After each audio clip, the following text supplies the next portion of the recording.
Do you want to know exactly how to improve and increase your sales?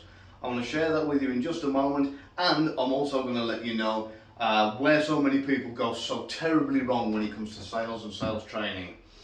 If you don't know who I am, I'm Gavin Stone, and if you're super intelligent, click the subscribe button down below, and if you want to be super intelligent, click the subscribe button down below. So I'm going to teach you where so many people go wrong and the ways that you can increase your sales knowing when it comes to anything, whether it's B2B, B2C, B to anybody. Okay, so what happens is you get too many people that are trying to sell a product by its by schematics or whatever they call it, the numbers and the details and the data, and that's no good. It's not where you want to be going. I've seen it time and time again, people looking at things like fuel consumption or square feet of a building. It's all irrelevant. It's not how you sell. The way you sell is quite simply with a story. You sell with an emotion attached to a story that is going to make them want the product, and they'll rationalize it afterwards with all the different details and all the other stuff. So the way I like to put it is sell the dream. If you sell the dream, the product will sell itself. So if you're a real estate agent and you're trying to sell a house, what you want to be doing is saying, imagine your kids out there playing in the yard, imagine the barbecue going and the smell of the steak, imagine the summers and the memories you're going to be able to have, imagine having the family around that dinner table there and you know the beautiful memories you're going to make in this place with the Christmas tree going and the smell of, and whatever. And what you're doing is you're painting a picture in their mind. And when they fall in love with that picture and they fill in the gaps, that's when they're going to want the product. And if they want the product, that's when they'll start asking about details. That's when they'll start rationalising the decision with the distance from the school or the distance from work or whatever the case may be. It happens with cars, it happens with anything and everything. Nobody dreams of buying a Toyota Yaris as a kid. Sorry Toyota.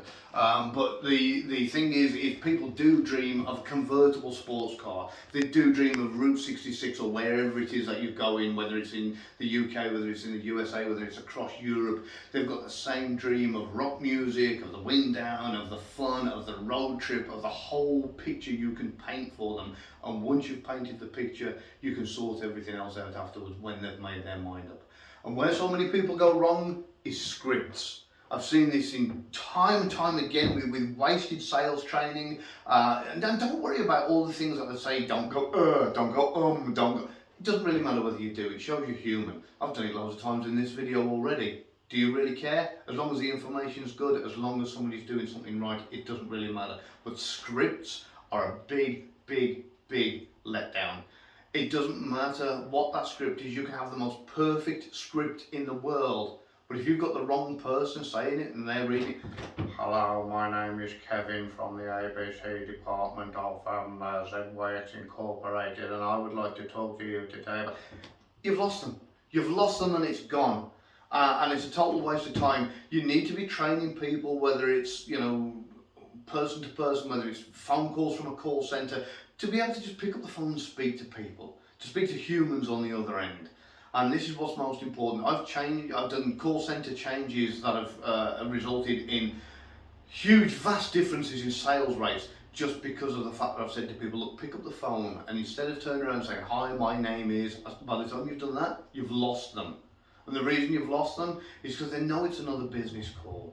They know that somebody on the other end is going to try and sell them something, so their immediate reaction, before they're even aware of the fact that they thought of it, is, how do I get this person off the phone?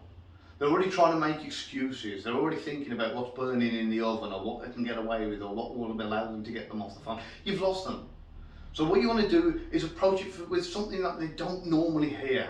Right? Pick them up and when the person on the other end answers, you turn and say, hey, how's it going? Look, I'm hoping you can help me before we get down to business. I'm here with the rest of my team and we're having this massive debate. It's 50 or 50 at the minute, and we're deciding whether pineapple goes on pizza. What do you reckon? Does it or doesn't it? And no matter what they answer, whether they say yes or no, you go, yay, you're one of us. Hey, welcome to the team, thank you. You've just made it, so that we're going to win this one. This was the call today that did it. What's your name? And then you get the name and then you get them talking. And now that you've built that rapport and you've got them on side, and that's really, really important. And they're going to want to continue the call. And the reason they don't hang up, or the reason they don't find an excuse, is because it catches them off guard. It's not something they're usually going to get. So when they get something different, it gets their attention, and attention is currency at the moment. It's been said time and time again by people all over the internet. If you can hold somebody's attention for long enough, then you can do pretty much anything.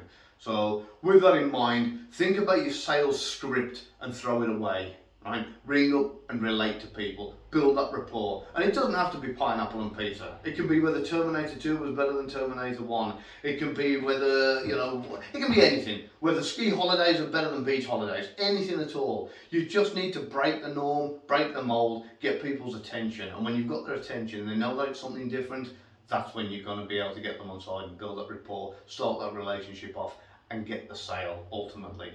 One final thought when it comes to sales: make sure your product that you're selling is something that not only do you believe in, I know people have said this time and time again, but if you believe in it that much, you don't want to be worried about the close. People get really, really nervous when they come to the close because they feel bad because they're taking money off somebody.